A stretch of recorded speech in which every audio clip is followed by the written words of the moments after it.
Hi everyone, this is Jordan at Patchwork Acres. It's an absolutely gorgeous day today. I think the temp's like 74, 73, very little wind, just perfect.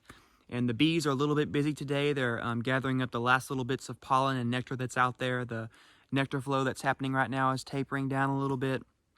And the bees are just getting ready to go dormant for the winter. And what I'm going to be doing today is, of course, switching out the Swiffer sheets.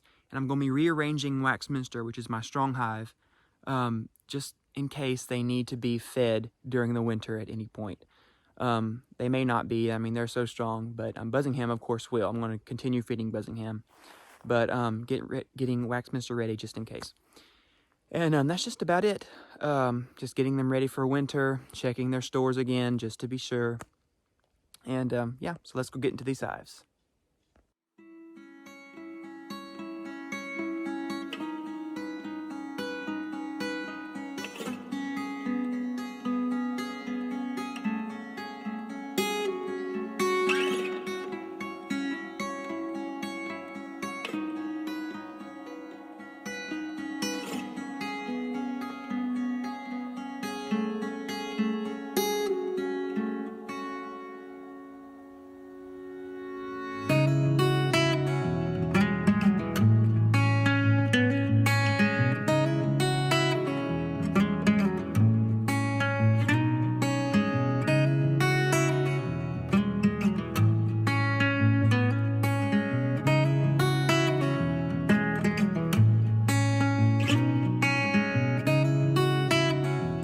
Alright, one thing I'm going to be doing is removing this top super box.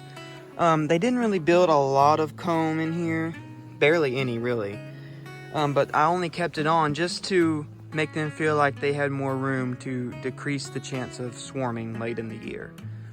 So, but this is about to be coming off because they don't need this for the winter. Look at all that fresh honey. While it's still like this, uncapped, the bees will work it in their mouths. They take it and they chew around on it with their mandibles, and it just evaporates that moisture that's in the nectar or slash honey. And they beat their wings also, and that also helps the moisture to get out of the honey. And that's what makes honey last so long, because of the low moisture content, because very little, if any, bacteria can grow inside of it once all that moisture is gone. Then when they're done, they cap it up right there, like that. Ready to be eaten at a later date or harvested by us. Alright, one thing I decided not to do was get down into the brood box of this hive, because I know this hive is doing great. They have plenty of stores. So, I mean, I don't really have to get into this hive. I know they're so healthy. I will be getting down into every bit of this hive though, because this is the one that needs the most help and worries me the most. But this one's just great, so don't have to worry about it. And gotta knock all these bees off, because I'm gonna take this box, put it on top, which I'll show y'all, and taking these frames out. Alright, so I took those frames out and put the feeder in, just in case it ever has to be used at some point during the winter, which I doubt it, but you never know. So now they're good and ready. Alright, I have to use some extra smoke on this hive, because this hive has been quite aggressive. Probably because they know that they're in a precarious situation, and yeah, they are extra protective of their resources. Okay. So I have made the executive decision to not inspect this hive, because they are out of control. They are so aggressive. I mean, all I did was take off the lid, and they are bumping against my veil, flying around, extremely aggressive. They shouldn't be this aggressive unless Waxminster has robbed them at some point recently.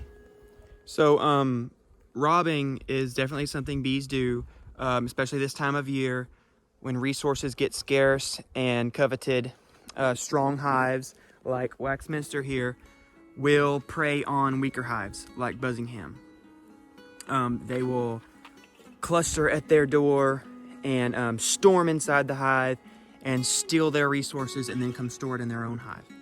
And that can make a hive very aggressive because they're on high alert. So if they did that, thanks a lot, Westminster, because now I can't even inspect this colony. But you know what? I'm gonna keep feeding them. Because you know they're gonna need that. But I'm not gonna go down in there. This is where I draw the line right here, because I can just foresee all the stings in the world if I went down further into that hive. Just look at them, just boiling out that top, just so aggressive. So I think this is gonna conclude my inspection today. Woo-wee. Close them things up, cause boy, they were wanting to get at me so bad. I've never been more thankful for a veil and some gloves and a suit. All right, gonna leave y'all alone. Okay, so this is the entrance to Buzzingham, and I don't know if y'all can tell, but there are some bees that are bringing in pollen, and I mean, that's a really good sign. That's the only thing I can kind of go on right now. At least they are bringing in pollen. They're just on another level today. Oh, but yeah, this might be my last inspection of the year for both of these colonies. All I can do is hope that Buzzingham is strong enough to make it through. No, Westminster is. I'm just hoping Buzzingham is. All right, so I'm gonna take this as my cue that they want to be left alone, and I'm gonna do just that. Buzzingham is so extremely aggressive, and there's two reasons probably for this. One being Westminster could have robbed them, which is very likely. And also I have seen a lot of yellow jackets and red wasps, it's the time of year for those two insects to be bothering bees more than usual. So that could also cause a hive to become on high alert, which is what Buzzingham is on. I could have done an inspection today, but I just do not hate myself enough to be stung 2,700 times, which was very likely to happen if I would have gotten down deeper into the hive. So again, you can just do what you can do, which is we are going to be feeding them throughout winter to ensure that they have a resource coming in. I've got Westminster ready just in case they ever need some food during the winter. So hopefully they both come through winter well. And this will probably be my last video of the year. Be coming back in late February, early March, probably, when the bees will be out foraging on fresh new spring flowers. But until then, y'all have a good winter and happy holidays.